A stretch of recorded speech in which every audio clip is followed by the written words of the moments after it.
Welcome to the PinLeader podcast, where strategic leaders get straight to the topics, strengthening our awareness and sharpening our minds. The PinLeader podcast is produced by Roar, a production division of Mays & Associates Ltd. Find out more at www.maysassociatesltd.com. Now here is your award-winning host, Dr. Shanda Gore. Welcome back to the PinLeader podcast. And today we're going to be talking about the importance of community engagement and how that not only impact those in the community, but also within organizations.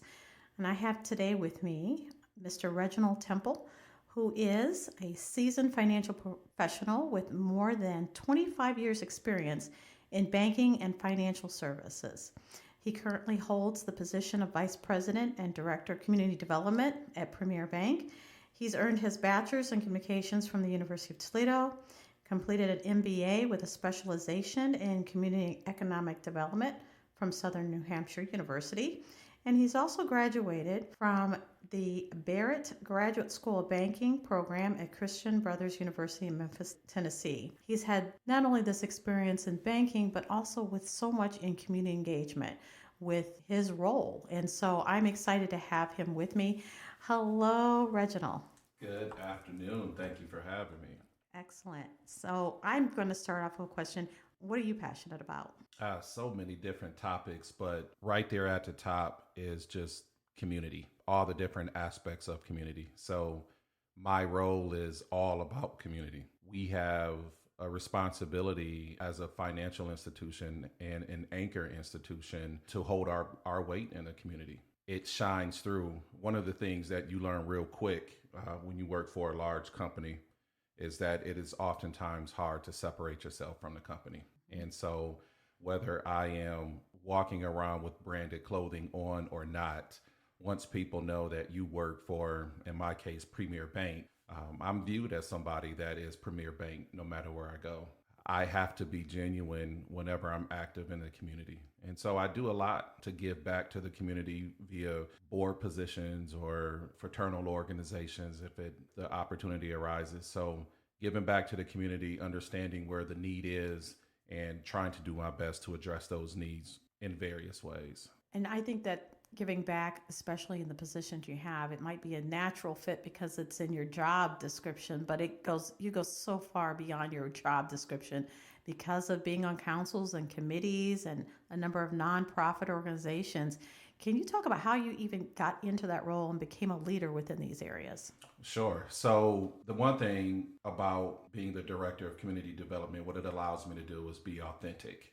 So no matter what space that I'm representing, I'm always authentic. And it's great because I can bring my entire self every day, all day to work. And how I got involved with some of the organizations that I participate in was really, you start off from the smaller nonprofit volunteering, and people in the community, they see things in you and they tap you on the shoulder and they say, hey, you may be good here, or I see this in you and I would like to pull that out. Why don't you attend this with me? I gained exposure just by being myself, being present, and saying yes to opportunities. Other opportunities came from there where I hate to say this term, but you kind of graduate, your levels and boards, right? There are different boards. And so you sit on some of these boards with other individuals that are more influential. They see what you have to offer. They see accomplishments happening. And so they want you to help maybe an organization that they're passionate with, that they're affiliated with, so that you could bring the value that you've shown in the current position to the new position. So that actually leads me into something I read recently about, it's from a group called Public Input, and they're talking about how you can effectively do community engagement. They talk about these steps, and they talk about meeting people where they are, reaching people, not only with the most needed impact, and then reducing the time and effort with the right tools to that community, and then both online and offline presence and making sure that you're engaging in both.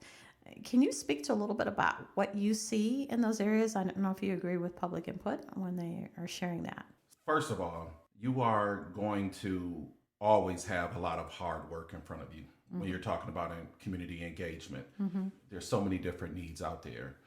but there's also a lot of hard work that you have to bring to the table. There's a need for us to engage with our community. So if I'm talking about my company in particular, as a stakeholder in our community, as an anchor in our community, I feel like we have certain responsibilities that we have to live up to.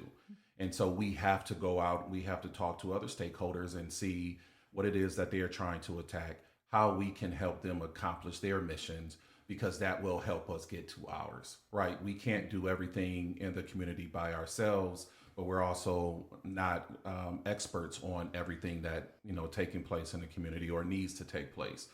So building those relationships, understanding the missions of the other stakeholders that are also propping up the community, and working together, not only to fulfill our mission and to deliver the best products and services that we feel like we can, you also want to support the others that are also attacking different avenues and different topics in the community so that they can get to their mission, and then you have an overall stronger network within your community.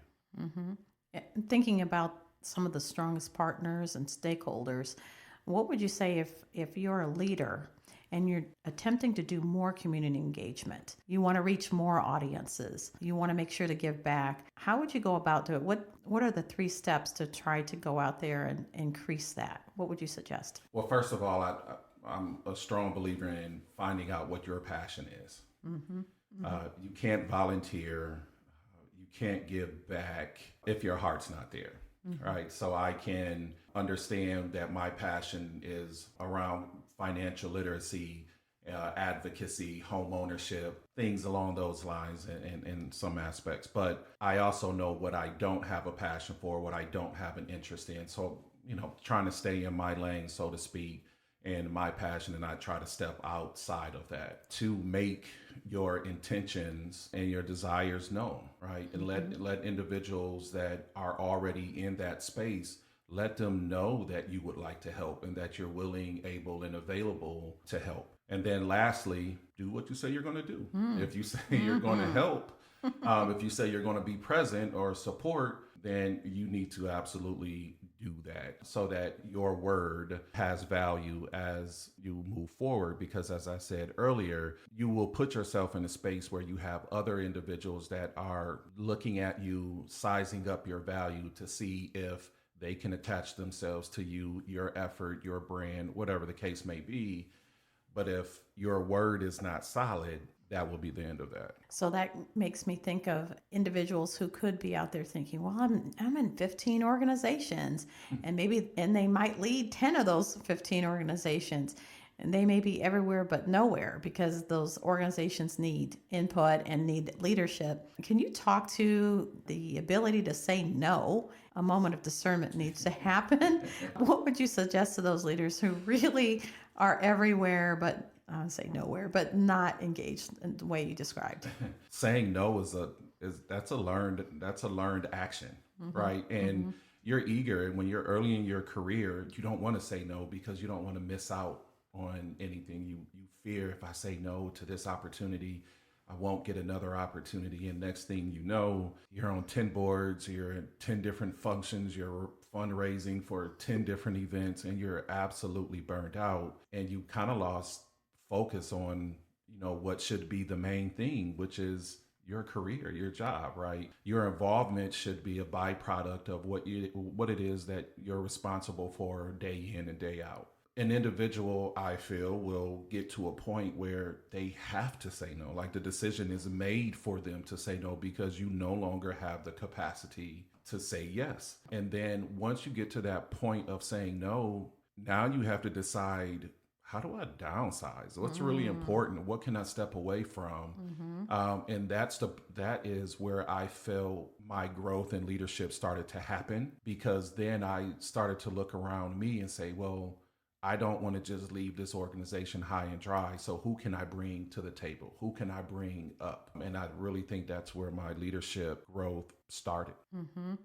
So especially in community engagement, because you're outward or externally facing, right, from your organization, others are watching. to see if you're authentic and if you are going to say and be and do what you said you were going to do. Mm-hmm. So there's even some additional pressure when you're in a very important role like you are and have done it so successfully. What is it that you would think in bringing succession? You talked a little bit about succession. What do you do, or how would you suggest someone to really take a look at that next generation of leader? I think the first thing when looking at the next generation is just understand that it's not your generation, right? Next generation is just so different. Yes, they are.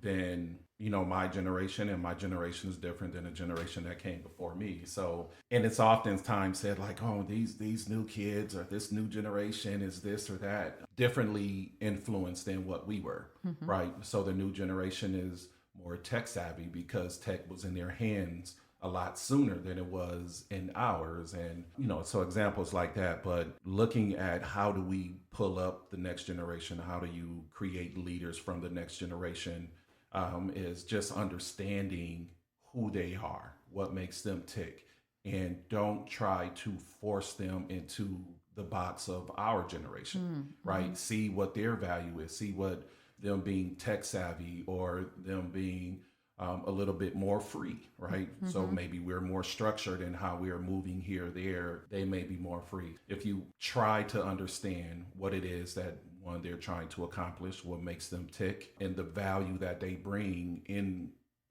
from their generation, then you can align their value, their positive traits to the need of the organization or the effort that you're trying to impact. That's interesting because it used to be, I remember in leadership and development, not so much during my programs through my education, but before that, I'd say 80s. I'll talk about the 80s. I remember there was a conversation about really mimicking the leader that you are being mentored by. Try to do what they do. Follow what they do. And so your individuality seemed to really fade away. What you just explained is a different approach. And I think that different approach is applied today, is trying to tap into the skill sets and the experiences that the next generation brings versus trying to make a mini-me, right? I mean, that's what you're saying. And so what are your thoughts? I know that's how I remember that as training early on. Follow and do what they do. What would you suggest if someone was trying to, within an organization, especially with community engagement, what would you suggest that they do to try to bring someone along to understand the importance of community engagement? I definitely would not suggest trying to mimic the individual that, either you're aspiring to be or, even maybe the mentor. And the number one reason for me is I don't know what trouble they got into along the way. Oh boy, right there. And so I don't know if, my mentor got in trouble because they were, strong-headed here or there. So, and a lot of times that's not shared, right? Unless you have a very close relationship that, they are opening up. Well, okay, well, if you do this, I had trouble here, or, I would try to encourage an individual to take the positives of that relationship, that mentorship, and see how they can apply it to themselves.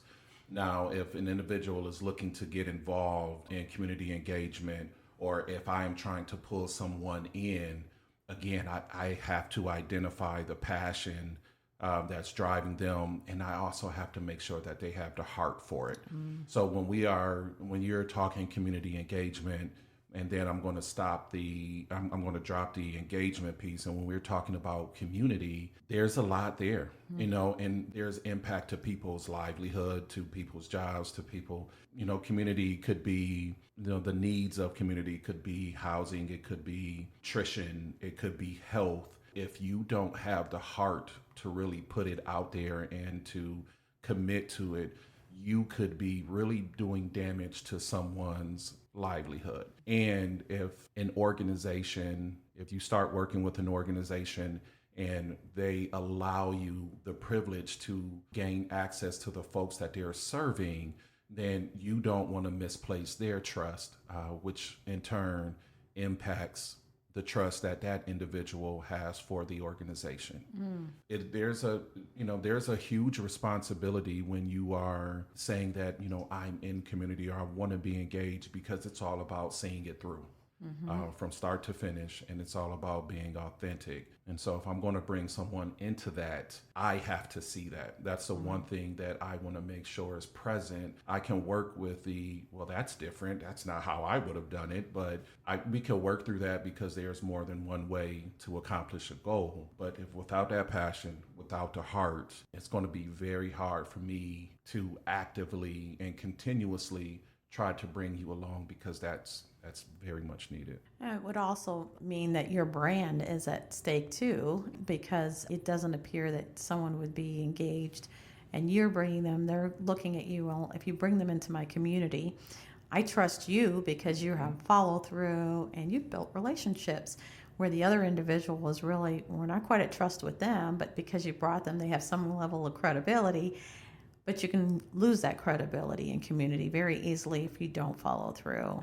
And if people don't understand why you can't engage. If there's a reason, I think it's you need to be upfront why you can't engage too. Right. And be honest about it, right? And if it's not a good time, if there's personal things going on in your life, just be authentic in your response and your interaction. There, the need is always going to be there in community. There's always some kind of need, and if you identify something that you're passionate about, 9 times out of 10, that's going to be there. These organizations, the individuals leading certain efforts, just want people that's open and honest, and they want to be able to take you at your word. There's a desire to want to engage. Sure. So at PinLeader, we talk about the 3 attributes, about being strength of character, being sharp in whatever areas that you are leading in education and experience, and then being able to be self-aware, straight with yourself, and straight on plan, whatever that strategic plan is. Can you share with our listeners on how you would rank those as importance of a PIN leader or someone who would be a leader in their industry? I think I would leave them exactly how you have it. So character being first, okay. Right? And so, because that's who I am, right? And that, again, I've talked about being authentic and allowing people to take me at my word.